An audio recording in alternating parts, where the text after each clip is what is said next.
তো গাইস আমি ভাবলাম যে আজকে মাহিদের আমার বাসাটা দেখাই। তো চলেন বেশি দেরি না করে আজকে মাহিকে আমার বাসা দেখাবো। তো আমার বাসা হইলো এই 10 জনের সাথে আমার বাড়ি। এখন চলেন আমার মাহিকে বাসাটা দেখাই। আসেন।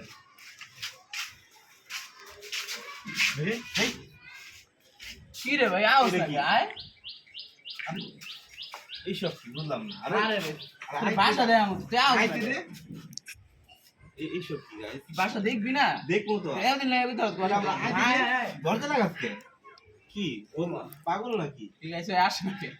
আমি বলতে আসতে আর আচ্ছা ওই যে পাগল নাকি গাইস? আয় আয় আয় তাই আইতে দে আরে ভাই আয় 3 আয় আইতে দিলে কেন আয় আয় আয় আইতে আই কি আয় আওয়াজ নাকি? আইতে দে প্রথমে আয় এইসব কি বলতে দিয়া তো এই আবার আইতে অলি যে বাসা না দেখতে দিলে আমরা বলতো আমার বললে কি কেন আচ্ছা আয় তুই দরজা কেন লাগাইতেছ? এটা তো বলবি।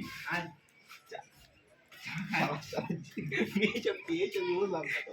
তুই বাসা দে আমরা আচ্ছা আমি কি করলাম? ওই দরজা লাগাই দে। বাসা দে আপনারা দেখতে পেলেন মাহি বাসা দেখতে চাই না বাসায় ঢুকে না। 10 টাকা ও দরজা লাগাইতেছে কেন? আমার ঢুকতে তো দিতে হইব। তুই ঢুকবি তো তুই ঢুকে যা আর ঢুকে না কে তো ওই লাগাই দরজা লাগাই কেন? তুই গাইস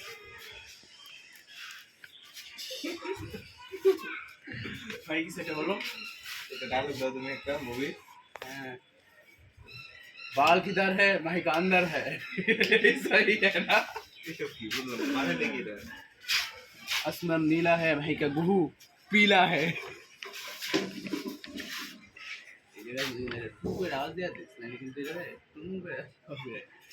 তো গাইস আজকে ব্লগটা ছিল এই পর্যন্তই। আর ভালো লাগতেছে না তো ব্লগটা কেমন লাগছে যদি ভালো লাগে অবশ্যই লাইক এবং সাবস্ক্রাইব করবেন।